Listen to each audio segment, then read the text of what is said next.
looking at it from a biblical perspective, leadership is really serving people. Yeah. You need to be a leader that raises up other leaders. Yes. The stronger your team gets around you, Yes. the bigger your business will grow and flourish.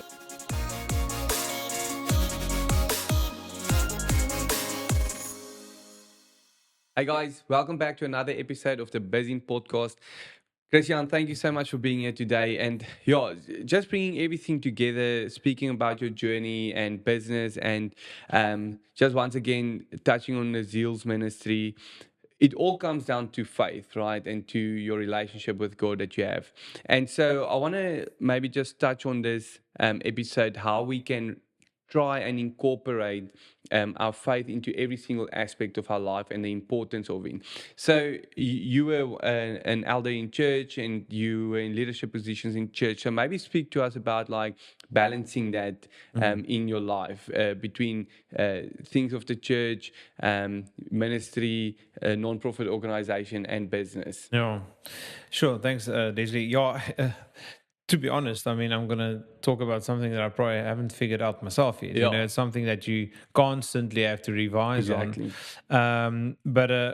It's to make it practical, you kind of have to sit down and list your priorities, and then you be honest about what your actual priorities is. Look at the time that you spent on your certain priorities, and then go and look at what should be your priorities, and then try and see where you can shift your time around and your energy around to fix that, because unfortunately, we only have so many hours in a day and a certain capacity. To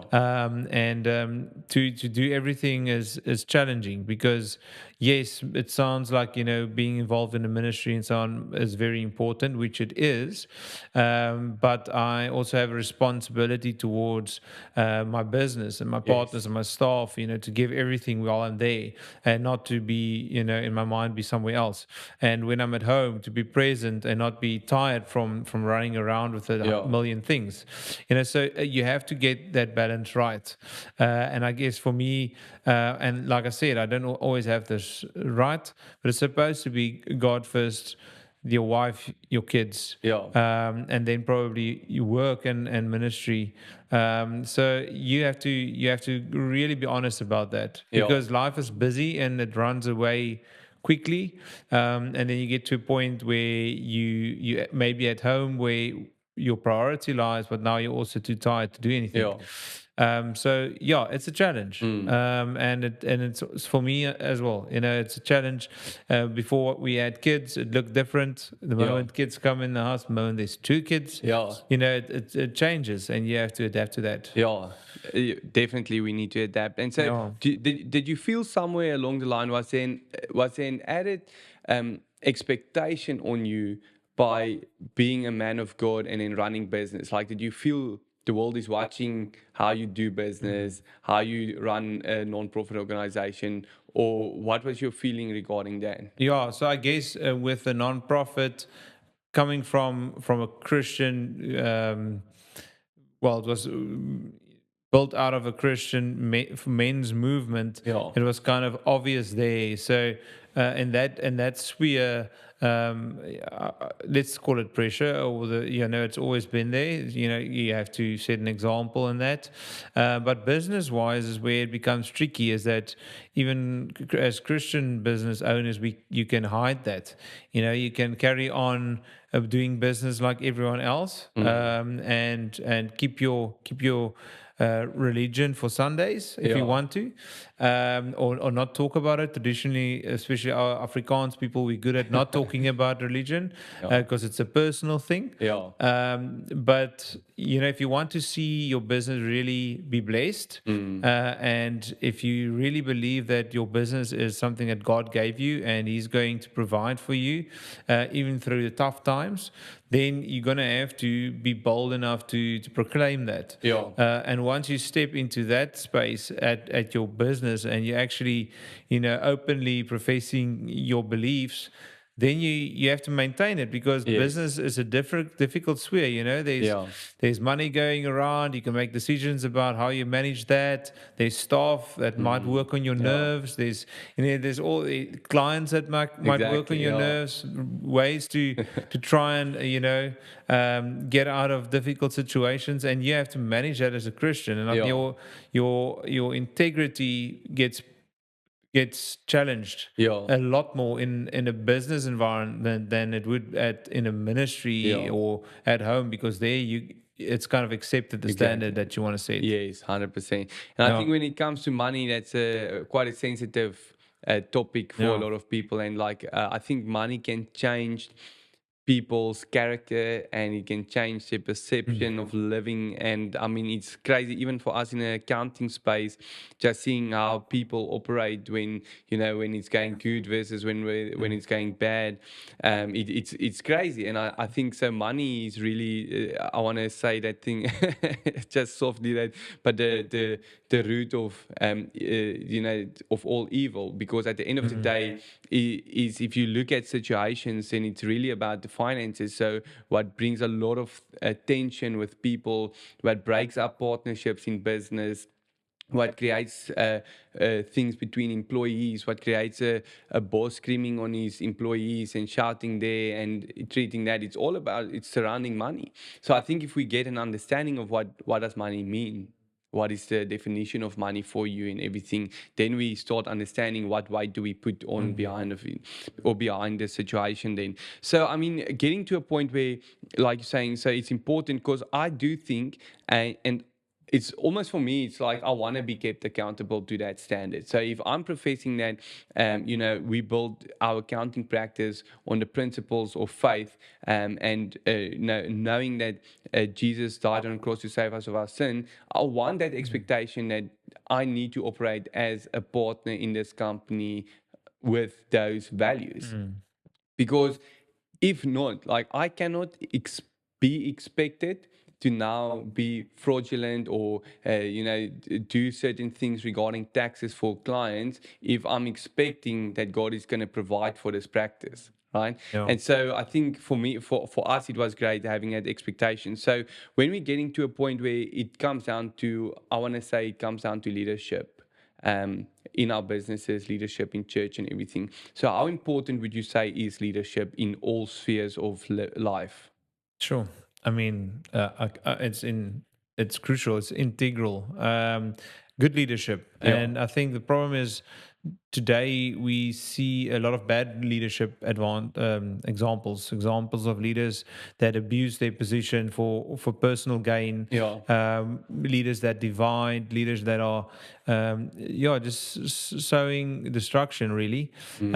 And you see that in all spheres. I Yeah. mean, we see it in households with fathers, and we see that all the way up to political leaders, and unfortunately the workplace is no different, where you can easily have a workspace where a boss or a CEO can really be focusing on personal gain, and eventually the wheel will turn. You will Yeah. see probably a high staff turnover, or Mm. a business will eventually fail. They will cracks will start to show, Yeah. and I think if you can get it right, going back to one of our earlier discussions, if you can really care for people, and looking at it from a biblical perspective, leadership is really serving people, Yeah. washing Definitely. feet. If you can get into that posture as a leader, Mm. as a father, as a business owner, then you'll probably get a lot more gain also. Yeah. It sounds strange, but the better you serve your staff, the better they will most likely perform, because you will Yes. provide them with that extra motivation. Yeah. So yeah, leadership and the way you treat people is so important. And then the other part of it is you need to be a leader that raises up other leaders. Yes. The stronger Mm. your team gets around you, Yes. the the the bigger your business will grow and Yeah. flourish. If you try and keep your finger in every pie and suppress all decisions and not allowing staff or partners to grow or other people around you to grow, Yeah. then you're gonna probably get stagnant. Yeah, Yeah. definitely. I mean, and that's such an important aspect because what you spoke into there is how do you scale your business? Mm, It's essentially that, and I mean, I think we're missing so many aspects that what would self development and self improvement would essentially lead to mm, you being a better businessman, to you being a better father, a better mother, better husband, a better wife. So it's really coming down to that leadership aspect that you mentioned now. And something that you mentioned that resonated with me, staff turnover, that you quickly said. And I mean, for me, there was such an important aspect that I needed to change in my life, right? So, there was a point in, I think it was about May 2023, I appointed my first accountant. And by May 2024, I went through five different accountants. And so, yes, one or two of them didn't have the skill, but other than that, it was something that I needed to change. I needed to change the way that I treat them. I needed to change the way that I see certain aspects, how I can create a culture. And I think an important aspect for me was coming down to a point to say, and I'm still working on it every single day to get it right, to create a culture. But a couple of months ago, I said, I don't want to be the reason that the ladies at work can't go home and be a mother to their children or mm, be a wife to their husband, and the other way around as well. And so when we get to a point where we say, but what has eternal value versus what has worldly value, we really get to a point where we start understanding the difference and how to mm, make decisions and everything in mm. terms of that. And I think that's important. So maybe, I mean, touching on subjects like that, is it possible for you to explain to us maybe just a little bit what is purpose versus calling? So I think that is quite a difficult answer to give. A lot of people would say there's a difference between your business and your ministry calling. Uh, I guess for me, it's kind of overlapping, Yeah. and purpose is it's one thing. God has created us all with certain purpose. That's what I believe, Yeah. and He's created us differently so Mm. that we can step into that. But you will use your skills in different spheres. So to say your work and your ministry or this and that is different and separate is very hard to say, and I think it's probably incorrect Yeah. because you the same person everywhere you go, and you have to live out your purpose in that space. It might look different. Yeah. For me, my passion for fatherlessness and that approach would fit into a ministry space, and I know that's my calling, to really to focus on fathers and men. But my purpose is bigger than that, and Mm. God has given me a purpose that also enters the workspace, and Yeah. sometimes I ask myself what that is. Yes. But as Christians, is living every single day. There's opportunities, Yeah. and I firmly believe that a purpose is not only stuck in your very cliche or obvious ministry Mm. opportunities. And yes, some people are called into full-time ministry or missionary. Yeah. Coming from a background of that, I know that it's more than just being full-time working for God. God Yeah. wants us to be taking that into our business, Yeah. big and small, to take it into the business space and living out that excellence Yeah. for the kingdom. And Definitely. so, 100%. I mean, and if we look at like a more holistic picture, just Matthew 28:19, that says, "Go out into all this world and create mm, disciples."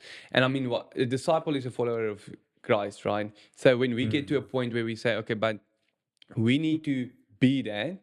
So we need to be disciples first, and then we need to create that. So mm, people need to be able to see through the way that we do business, through the way that we run and organize a non-profit organization, through the way that we do leadership in church, that something is different inside of us, right? And so we need to be the light in this world. And I mean, there's so much things happening in this world, and so many things here in South Africa that's happening, and people need Jesus, right? And we need to make that difference. And so wherever we go, we need to make that impact in the lives of other people. We need to be that difference in every single aspect where God is using us. So, Christiaan, yeah, I just want to thank you for being here today and for the work that you guys are doing and that you are doing. And maybe just ending off for this episode, I mean, what is one aspect that you would encourage people with to stand up every single morning with?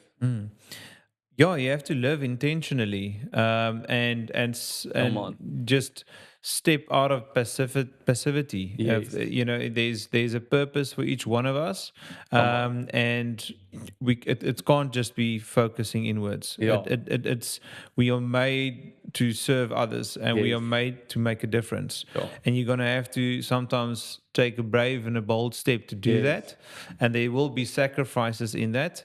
But if you don't go for that, you'll probably always feel like you're lacking something, and Yes. you'll always be looking for something. Come on. Yeah. Great words. Thank you so much, Christiaan. Thank you for being here today. Guys, thank you for joining another episode of the Bizzin Podcast. Remember to like and follow our social media platforms. Great having you, Christiaan. So, dank u.